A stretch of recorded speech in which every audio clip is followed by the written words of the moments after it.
Je sais que c'est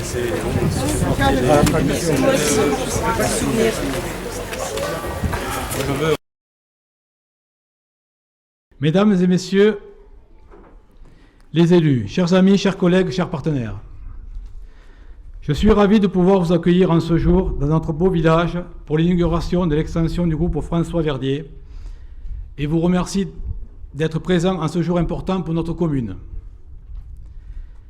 Ce groupe scolaire représente beaucoup pour moi. Il est le symbole des valeurs républicaines qui trônent au fronton des mairies. Liberté, égalité et fraternité. Ces valeurs républicaines qui, lors des précédentes élections présidentielles, ont été mises à mal par la forte montée des extrêmes de tous bords et les nombreux discours prônant le rejet des autres. Ces discours de haine, de rejet basés sur la prétendue préférence nationale, ne peuvent s'inscrire durablement dans notre République. Il faut que nous, élus, agents, partenaires et collaborateurs des services publics, agissons en ayant toujours comme objectif de respecter et de porter les valeurs républicaines. Ainsi, je m'amuserai à citer André Frossard qui déclara « Il a été décidé qu'on reparlerait dès les petites classes d'éducation civique, d'honnêteté, de courage, de refus du racisme et d'amour de la République. Il est dommage que l'école ne soit fréquentée que par des enfants. » En tant que maire et fils d'immigrés, je dois énormément à l'école républicaine et laïque, et tout particulièrement à cette école de Brax, qui m'a vu grandir.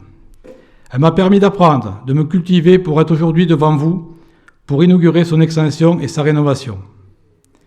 L'école est le lieu du savoir, de la culture, et comme le dit si bien Lionel Jospin, l'école est le berceau de la République. Les institutrices, instituteurs, agents du service public qui y travaillent tous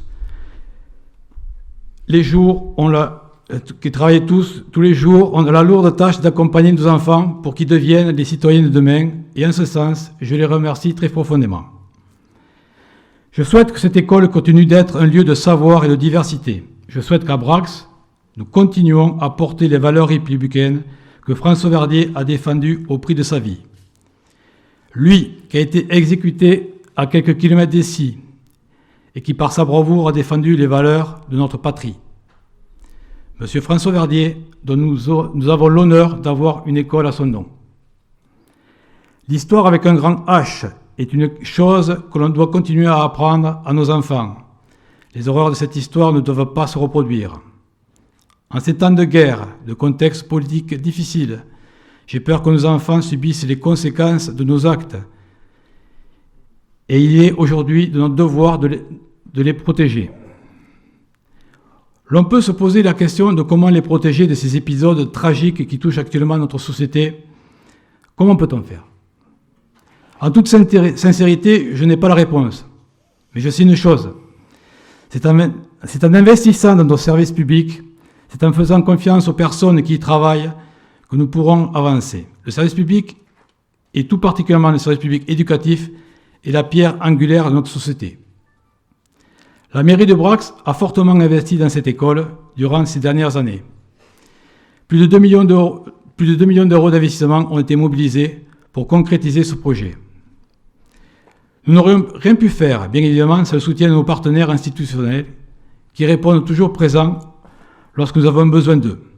En effet, le conseil départemental, merci Georges,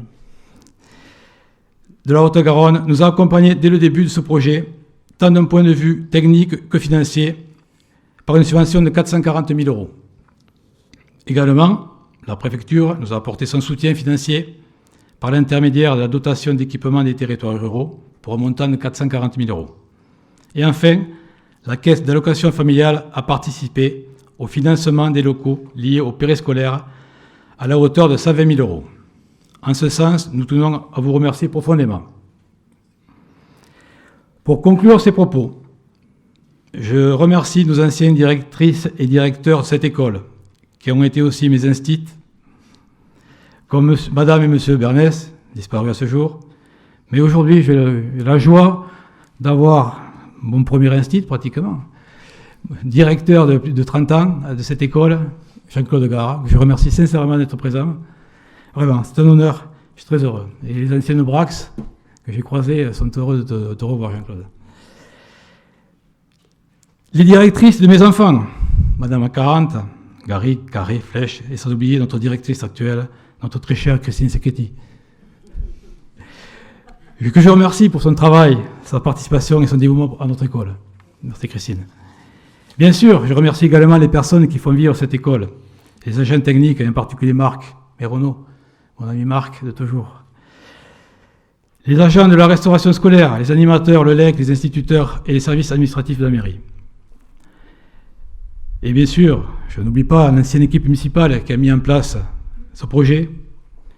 Et un remerciement tout particulier à mesdames Carty-Taboski, Anne-Marie Belé-Barboul et Bernard Paumet pour leur investissement personnel.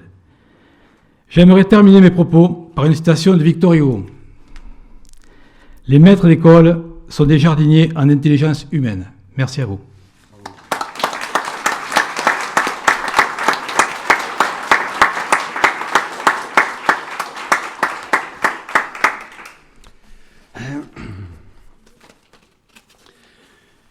Bien, monsieur le maire, cher Thierry, madame la députée, monsieur le représentant du conseil régional, chers amis, mesdames et messieurs les maires, mesdames, messieurs les élus, mes chers amis de la famille de François Verdier, Françoise et Alain, mesdames, messieurs les membres de la communauté éducative, mesdames, messieurs en vos fonctions, grades et qualités, mesdames, messieurs, chers amis, j'aimerais vous dire tout d'abord que je suis très heureux ce matin de ces cérémonies à Brax et de participer à l'inauguration de ce groupe scolaire François Verdier après sa restructuration et son extension. Oui, je te remercie, monsieur le maire, d'avoir cité le partenariat avec le conseil départemental. J'ajouterai simplement que Arnaud Simion, qui a un grand râteau pour les subventions, vous pouvez l'applaudir, est venu un jour arracher 15 874,90 € pour les différents équipements. L'école est pour nous, bien sûr, un pilier essentiel de la République et remplit plusieurs fonctions que je vais décrire rapidement. Tout d'abord, l'accès à l'émancipation, fondamental dans la vie humaine. L'accès à la connaissance, l'accès à l'autonomie responsable, c'est un chemin de liberté, d'accomplissement de notre conscience réfléchie. Et comme nous avons de bonnes citations avec monsieur le maire, j'ai choisi aussi Victor Hugo, qui a écrit « La liberté commence où l'ignorance finit ». C'est aussi un lieu de brassage, de rencontre, de socialisation, de rencontre avec l'autre. Cet autre à la fois alter ego et altérité, à la fois semblable et différent, mais aussi unique et générique. Et sans l'autre, nous ne sommes rien. Il faut bien en prendre conscience. Sans l'autre, nous ne sommes rien parce que notre conscience réfléchie a besoin des autres consciences réfléchies pour s'épanouir. Lieu d'éducation, donc, au vivre ensemble, une fonction essentielle de l'école. Troisième défi, créer des citoyens. La République, mesdames, messieurs, n'est pas que la démocratie. Démocratie et République ne sont pas synonymes. La démocratie est incluse dans la République, n'est pas toute la République. Et faire comprendre que la République est à la fois démocratique, laïque, sociale, universaliste et humaniste, est le travail de l'école publique.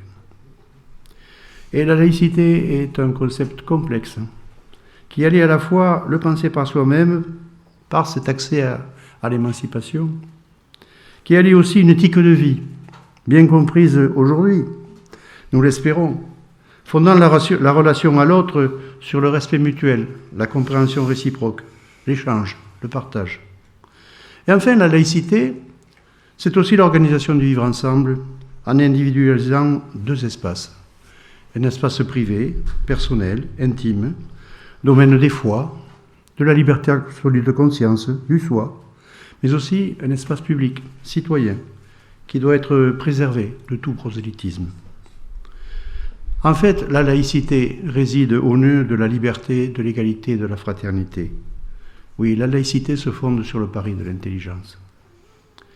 La République donc demeure notre rempart. La République demeure notre volonté, notre avenir, notre espérance. Cette fonction essentielle est valorisée ici par l'évocation de François Forain-Verdier. En effet, durant les années de ténèbres, les années sordides, dangereuses, inhumaines, années de l'occupation nazie, années de la collaboration, des femmes et des hommes se sont levés pour dire non. Non à l'inacceptable, non à l'intolérable, non au fascisme. Le seuil de tolérance est rompu au non-respect de la personne humaine. Non-respect de la personne humaine par ignorance, par peur, par xénophobie, par racisme, par fanatisme, par haine. Les femmes et les hommes de la résistance ont su faire vivre les valeurs, les fondements de la République. Ils ont affirmé leur fidélité à notre devise liberté, égalité, fraternité. Oui, ils ont su résister, être volontaires face à la peur, au danger totalitaire, à la terreur xénophobe, à l'épouvante nazie, face à l'outrance de cette barbarie. Ils se sont dressés au péril de leur vie, de celle de leurs proches, de leurs amis, de leur famille. Ils ont fait face à la torture, face à cette sordide violence. Ils ont su se taire, tel François Verdier, chef de la résistance toulousaine, arrêté dans la nuit du 13 au 14 décembre 1943, mis au secret, torturé durant 6 semaines, retrouvé mort le 27 janvier 1944, en forêt de Boucone, le visage mutilé par l'explosion, semble-t-il, d'une grenade dans la bouche. Il savait tout, il n'a rien dit. Donc, mesdames et messieurs, face à la terreur, ils ont su opposer le propre de l'humain, leur esprit, leur fin d'émancipation, de liberté et d'amour. Face au fascisme, ils ont su vivre les valeurs, principes de la République. Pour conclure, une seule phrase. Mesdames, messieurs, aujourd'hui, soyons vigilants, car la bête immonde n'est pas morte. Merci.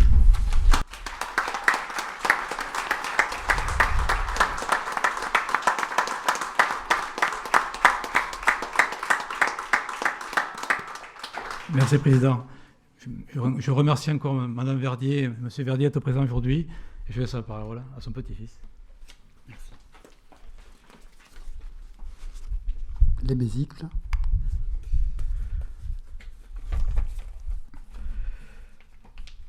Monsieur le Président du Conseil départemental de la Haute-Garonne, Monsieur le maire, Mesdames et Messieurs du Conseil municipal, Mesdames et Messieurs du corps enseignant, Mesdames et Messieurs, chers enfants de Brax. Inaugurer une école au nom de François Verdier est pour moi, pour ma tante, un plaisir et un honneur très particulier. Donner le nom de son grand-père à votre école, de mon grand-père à votre école, école, point de rencontre des uns et des autres, où on étudie, on joue, on apprend à partager ensemble, vivre des moments de vie. Lieu où se créent les premiers liens sociaux, où des hommes, des femmes, les maîtres et les maîtresses vont nous donner envie d'apprendre, de développer notre personnalité, former des citoyens. François Verdier en serait flatté. École publique républicaine, laïque, qui vous instruit, vous apprend à lire, à compter et vous permet d'accéder aux connaissances qui doivent faire de chacun de nous un homme, une femme libre et responsable. École François Verdier, libre et responsable, ainsi je pourrais vous présenter mon grand-père. Né en 1900, à Lézat, en Ariège, au début du siècle dernier, de parents commerçants en matériel agricole, il a grandi dans ce monde rural. Homme de cœur, républicain, démocrate convaincu, François Verdier croyait en la justice, la liberté, l'égalité, la fraternité. Membre de la Ligue des droits de l'homme, important marchand de machines agricoles, devenu un notable toulousain, élu juge au tribunal de commerce de Toulouse, franc-maçon du Grand Orient de France, quand en 1940, les hordes nazies déclenchent la Seconde Guerre mondiale, la France est occupée. Commence alors un régime de collaboration, de privation de liberté, de déportation. Les lois républicaines sont abolies et s'installe un gouvernement autoritaire qui efface toute notion de démocratie. François Verdier va alors entrer en résistance face à l'oppression nazie, face à l'intolérance, au racisme, à l'antisémitisme, à l'injustice.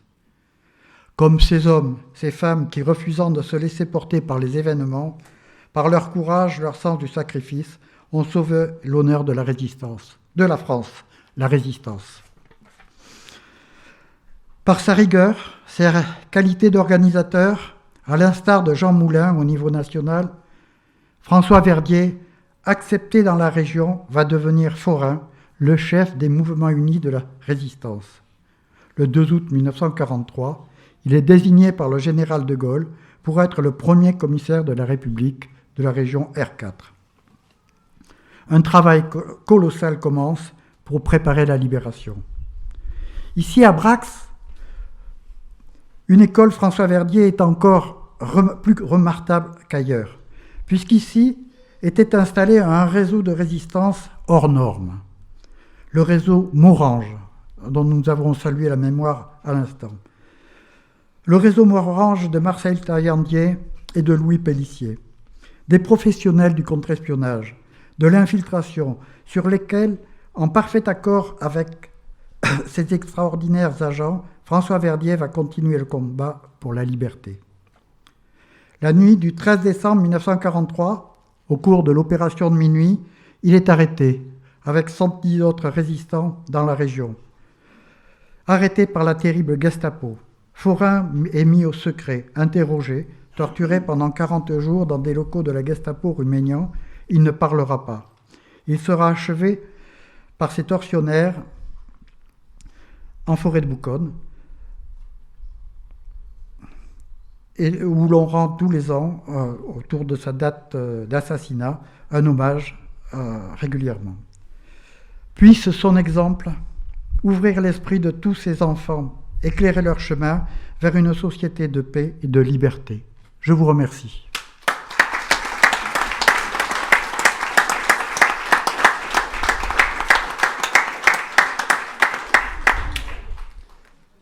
Merci beaucoup de votre attention. Alors, la cérémonie est terminée.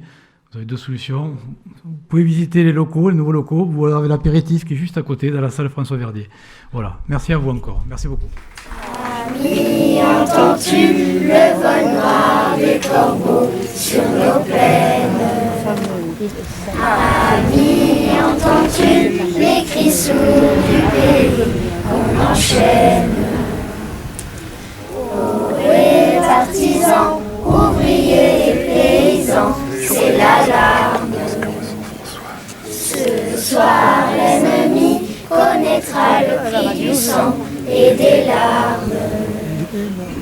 Montez de la mine, descendez des collines, camarades. Sortez de la paille, les fusils, la mitraille, les grenades. Ohé, les tueurs, à la balle et au couteau, tuez vite. Ohé, saboteur, attention à ton fardeau.